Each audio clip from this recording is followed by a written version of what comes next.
Berapa banyak dari pengusaha yang merasa bahwa saya ingin supaya prestasi tim sales saya meningkat, dan prestasi tim sales saya meningkat luar biasa. Beberapa pemilik dealer, pemilik mungkin beberapa developer yang punya tim sales, punya marketing yang memang terus menggencarkan bagaimana produk baru, dan mereka melakukan banyak aktivitas di mall ataupun di beberapa tempat, ya, bahkan mereka ada yang ketemu langsung dengan customer. Berapa banyak dari mereka yang betul-betul melakukan closing? Ya, closing artinya bukan hanya kita bisa menjual, tapi kita bisa membantu customer kita untuk mendapatkan sebenarnya apa yang mereka cari, kan gitu ya. Nah, jadi kalau menurut saya tidak terlalu suka dengan kata selling, because selling itu dengan pengetahuan ataupun wawasan yang kita miliki saat ini, ya, itu merasa bahwa kalau orang sales tuh, ya Pak, nih Pak produknya Pak, kapan lagi Pak? Nih Pak sudah punya properti belum Pak? Pak ini Pak sudah punya produk begini belum Pak? Selalu ditanyakan seperti itu. Bapak cari tipe bagaimana? Bapak lagi cari properti yang seperti apa? Atau Bapak lagi butuh seperti apa? Ya, budgetnya berapa? That's sales, ya. Kebanyakan orang sales bertanya. Memang betul, bertanya itu adalah salah satu cara untuk bisa membantu. Tapi cara bertanyanya membuat customer itu malah lari. Nah, di beberapa video saya sudah sampaikan banyak sekali tentang bedanya antara salesman dan juga closers. Closing itu menurut saya adalah change. Closing sama dengan perubahan. Ya, kalau kita sebagai leader, kita ingin membuat tim kita berkembang, mereka mengikuti aturan, mereka mengikuti arahan, mereka yang tadinya negatif jadi positif, mereka yang tadinya malas-malas jadi rajin. Itu kan karena kita bisa closing mereka, kita bisa membuat mereka berubah dari pemikiran dari orang-orang yang skeptis, yang negatif, yang suka ya nggak nurut, ya jadi nurut, atau orang-orang yang tidak termotivasi jadi termotivasi. Itu karena ada perubahan mindset yang berubah. Karena sebagai leader kita bisa closing.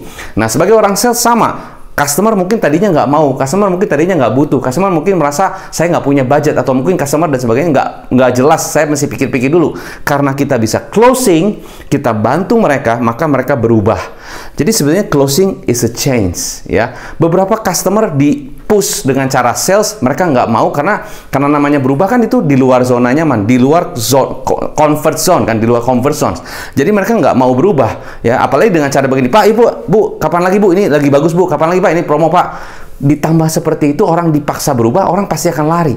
Karena basically pada dasarnya semua orang pun tidak mau berubah, karena mereka lebih senang di zona nyaman. Maka dengan cara closing yang lama akan sulit closing. Bagi Anda yang khusus baru pertama kali nonton channel saya, Anda bisa nonton dulu video ini, Anda bisa like, jangan lupa bisa share ke teman-teman Anda, karena saya percaya sharing is caring. Dan jangan lupa Anda subscribe, tekan tombol subscribe di bawah supaya Anda bisa mendapatkan video-video terupdate dari saya. Saya baca banyak buku, belajar dari banyak guru, ya. Bahkan saya mendalami beberapa ilmu sales dan closing dan sebagainya. Saya, by the way, saya melatih orang-orang sales yang dari penghasilan paling bawah, maybe di bawah 1 juta, sampai ada yang ratusan juta per bulan. Saya melatih dari tim sales yang pemula, ya, sampai tim sales yang intermediate, bahkan yang advance, terus dilatih supaya mereka berkembang terus. Itulah apa yang saya lakukan saat ini. Saya membantu banyak klien-klien saya yang khususnya untuk meningkatkan skill sales. Bahkan saya punya certification untuk bisa membantu orang-orang sales punya skill closing, sehingga mereka bisa bantu banyak orang, ya, dari sales yang paling pemula, ya, sampai sales yang sudah advance. Saya bantu mereka dengan program-program saya, ya. Anda bisa klik link di bawah, atau Anda bisa hubungi tim saya untuk bisa tahu program itu. Dan bahkan saya ada certification untuk khusus orang sales, untuk mereka mendapatkan sertifikat sehingga mereka bisa lebih pede, lebih confident untuk bisa closing, not selling, kepada anyone, anytime, any price, anywhere. Oke? So, balik lagi ke sini. So, basically, dari buku-buku yang saya baca, dari modul-modul yang saya pelajari, dari guru-guru yang saya juga belajar, ternyata memang benang merahnya sebagai orang sales harus bisa, atau sebagai closer harus bisa problem solver. Customer bisa mendapatkan problem solving, atau mereka bisa mendapatkan solusinya setelah mereka beli produk Anda, setelah mereka join program Anda, setelah mereka mungkin purchase your service. Ya, tapi kalau mereka belum purchase your service, belum beli produk Anda, apakah mereka bisa mendapatkan problem solving? Ya nggak juga. Ya kan, mungkin mereka belum mendapatkan solusi apa-apa. Mungkin mereka baru tahu, oh ini yang bisa didapat, oh ini yang mereka bisa tahu, oh ini benefitnya seperti itu. Tapi mereka belum benar-benar belum mendapatkan solusinya sebelum mereka beli. Ya kan? Berarti problem solving itu belum terjadi sebelum close. Nah, jadi poin saya adalah mereka belum bisa merasakan solusi yang Anda berikan, atau solusi yang Anda bisa tawarkan kepada mereka kalau mereka belum beli produk Anda. Jadi intinya adalah problem solving itu akan terjadi setelah Anda close. Nah, sebelum Anda close, ya, atau saya sebutnya prospek, ini setelah close namanya customer, ya. Jadi mereka bisa merasakan setelah beli, ya. Tapi sebelum beli, mereka harus tahu dulu, saya dapat benefit apa, saya dapat keuntungan apa manfaat yang saya mau, yang benar-benar saya mau, gitu kan. Nah, itu yang disebut dengan, saya sebut, berarti kalau Anda sebagai problem solver, Anda juga harus bisa menggali problemnya. Jadi saya sebut problem finding. Problem solving itu setelah terjadi closing. Sebelum terjadi closing namanya problem finding. Nah, ada beberapa pertanyaan customer yang problem findingnya cuma di surface. Ibu lagi cari tipe apa? Ibu sudah punya proteksi apa belum? Bapak sudah tahu mau beli mobilnya seperti apa? Ya kan, masih pertanyaan-pertanyaan di awal, di surface. Mungkin bukan benar-benar problem mereka yang mereka hadapi, ya, tapi mungkin masih pertanyaan-pertanyaan awal, pertanyaan umum. Nah, yang paling Anda harus ingat adalah customer beli dari Anda bukan karena terlalu logik. Jadi biasanya, oke, saya belinya beberapa, mungkin iya, ada beberapa yang harga-harga, iya. Ingat, tergantung konteks produk, ya. Tapi kalau kita bicara produk properti, produk mahal, atau produk-produk yang memang service, intangible, insurance, dan sebagainya, biasanya customer beli itu bukan semuanya logik, ya. 20% logik, 80% emosional. Jadi mereka masih ada emosionalnya. Ada satu perasaannya, saya mau beli ini karena memang saya butuh ini dan memang ini urgensi buat saya. Kalau nggak ada emosionalnya, nggak ada urgensinya, nggak ada satu keinginan yang benar-benar desire, itu mereka, nanti aja. Mereka karena bilangin, nanti saya akan pikirin dulu, saya akan coba diskusi dengan istri, suami, dan sebagainya. Karena mereka tidak ada merasa emosional, tidak merasa keharusan saya beli sekarang. Memang betul kita bisa membuat mereka jadi berpikir, saya harus beli sekarang. Tapi biarlah mereka yang keluar sendiri. Tujuan kita adalah kita mau bantu mereka mengetahui situasi dan problem yang mereka hadapi saat ini. Jadi bukan kita push. No, sekali lagi tidak push, ya. Jangan sampai push. Ingat, push is a salesman. Closers, no push. Ya, kita tanya, kita mau cari tahu problem. You are very good in problem finding. Oke, Ibu, ya, Ibu sudah lihat properti, ya, Bu. Pastinya saya yakin pasti Ibu sudah lihat properti banyak, ya. Iya, saya udah lihat banyak. Itu pertanyaan awal. Ingat, kalau cuma pertanyaan, Ibu lagi cari properti apa? Tipe bagaimana? Udah umum. Ya, mungkin dia akan jawab sih, ya, saya cari begini-begini. Oke, ya, Bu, perkenalkan, nama saya Hendra. Saya di properti A. Basically, saya menjual kita banyak menjual properti-properti yang memang pertama, disesuaikan dengan kebutuhan dari customer. Kedua, kita make sure customer beli produk kita, invest produk kita, they have return yang lebih besar daripada return di perusahaan lain, atau return di properti lain, atau return di yang lain-lain. Karena apa yang kita fokuskan adalah return investment. Beberapa customer kita beli because they look for the return. Oh, oke. Jadi, customer merasa, oh, saya adalah orang yang membantu orang lain, membantu banyak customer, yang memastikan mereka beli bukan hanya untuk beli pleasure dari rumahnya dan sebagainya, tapi juga dari returnnya. Bukan beli untuk hanya kenyamanan rumah, tapi juga dari returnnya. Nah, jadi memang tergantung lokasi yang Anda jual. Nih, kalau misalnya contohnya properti, ya. Kalau lokasinya misalnya dekat pantai, mungkin mereka beli for pleasure. Ya, tapi kalau lokasinya di kota, ya, mungkin tengah kota, gampang akses, bisa jadi for return. Nah, itu kita mesti tahu. Dua-dua hal itu adalah satu keuntungan, benefit buat customer, ya. Bukan hanya termasuk speknya dan sebagainya. Itu juga penting. Tapi yang paling penting bukan hanya itu. Ya, maybe the pain is the return, ya. Customer mungkin nanya lagi, iya sih, kita juga memang cari properti itu untuk kebanyakan, ya, bukan untuk tinggal sendiri, ya, tapi juga untuk invest. Oh, oke, Bu. Ibu punya waktu? Mungkin Ibu punya waktu. Ibu punya waktu. Bukan Ibu punya waktu. Ibu punya waktu mungkin, ya, untuk kita ngobrol sebentar. If you don't have time, it's okay. This is my name card. Kalau Ibu butuh apapun, ini name card, Bu. Kalau Ibu butuh apapun, you can always tanya saya tentang investment, tentang mungkin pilih properti yang bagus apa. Ibu bisa tanya saya. Ya, this is Hendra. Ya. Lihat emotionnya, lihat tone-nya. Ya.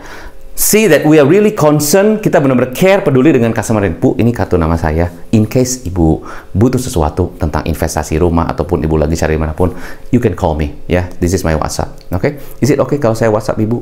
Oke. Is it okay kalau saya WhatsApp Ibu? Oke, good. This is WhatsApp. Kalau dia nggak punya waktu. Tapi kalau dia punya waktu, oke, Bu. Maybe kita bisa ngobrol sebentar. Ya, I'm sure pasti Ibu kayaknya banyak hal yang mesti dikira-kira. Tapi di sini saya akan bicara tentang apa yang kita bisa lakukan pada customer kita. So, Bu, boleh tanya sebentar ya, Bu? Boleh tanya ya, Bu, ya? Bukan Ibu cari produk apa? Ibu lagi tapi cari tipe bagaimana? No, Bu, boleh tanya ya, Bu, ya? Ibu looking for beli properti itu untuk return atau Ibu untuk tinggal sendiri? Ya, pastinya saya juga mau cari dua-duanya, untuk bisa tinggal sendiri dan juga saya juga untuk bisa, ya, return juga yang saya cari. Oh, oke. Oke, Bu.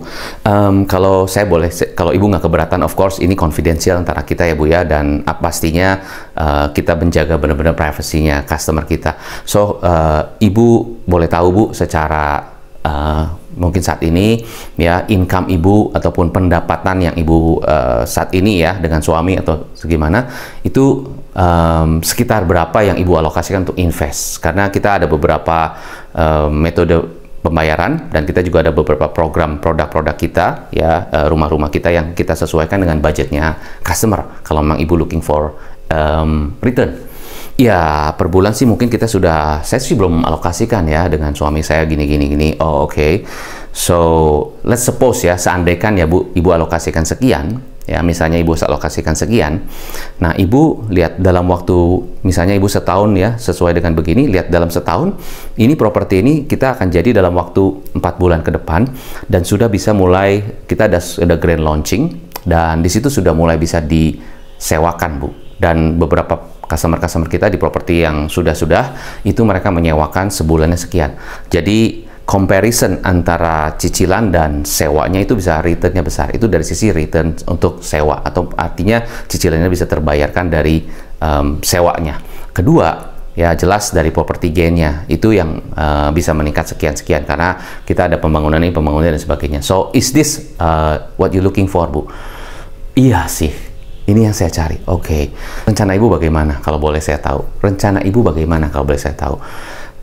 So, mungkin saat ini ibu udah invest di beberapa properti ataupun beberapa bisnis atau apa?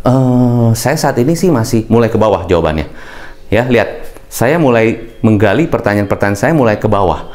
Jadi nggak di surface. Oke, so berarti ibu saat ini mungkin ada beberapa investasi yang ibu juga invest di bisnis ataupun di tempat lain di mana gitu Bu?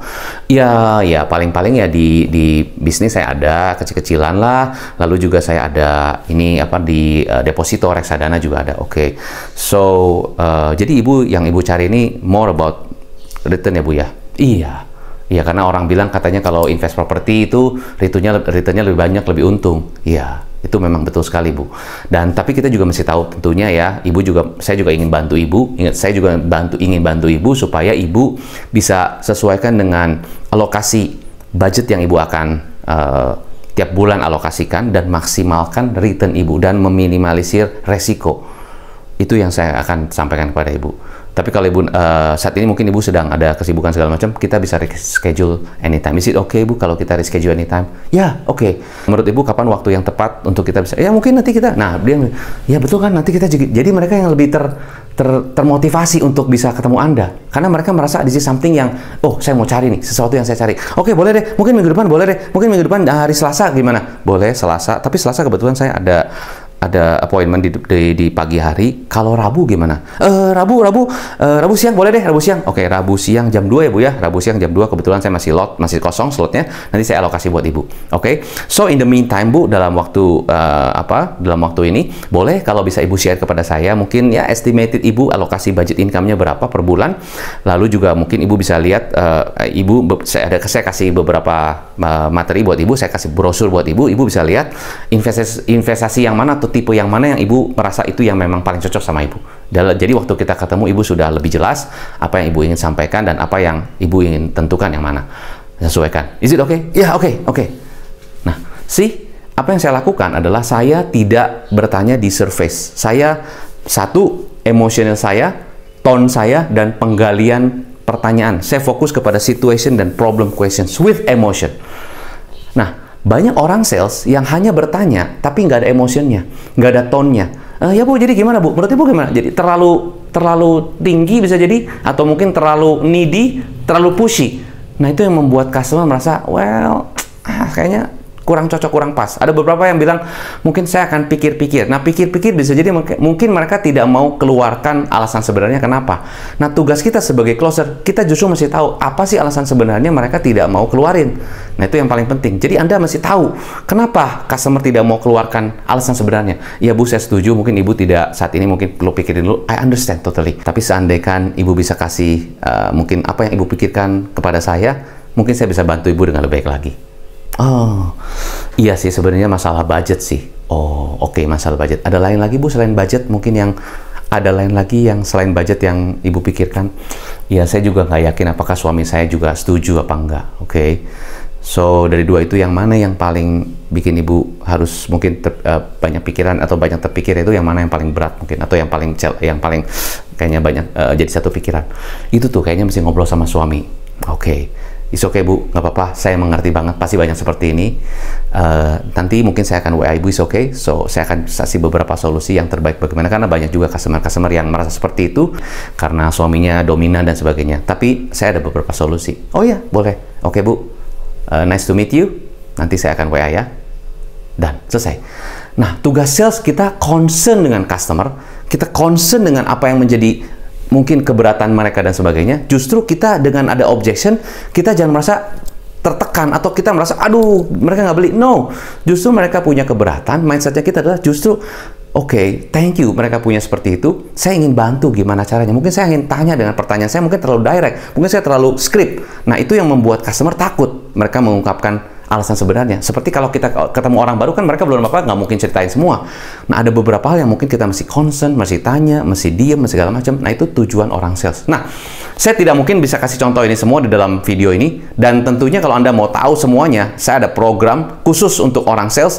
Kalau perusahaan-perusahaan ingin ada satu in-house training, Anda bisa hubungi tim saya. Atau beberapa perusahaan yang pengen ada satu program benar-benar komprehensif dari belajar orang sales yang pemula banget. Mereka baru merekrut orang sales yang pemula, diajarin beberapa materi sales product knowledge tapi masih belum nempel. Anda juga bisa hubungi tim saya. Saya punya program komprehensif 3 bulan supaya membentuk orang sales yang tadinya mungkin income-nya per bulan bahkan mungkin paling di ranking paling bawah bisa naik luar biasa.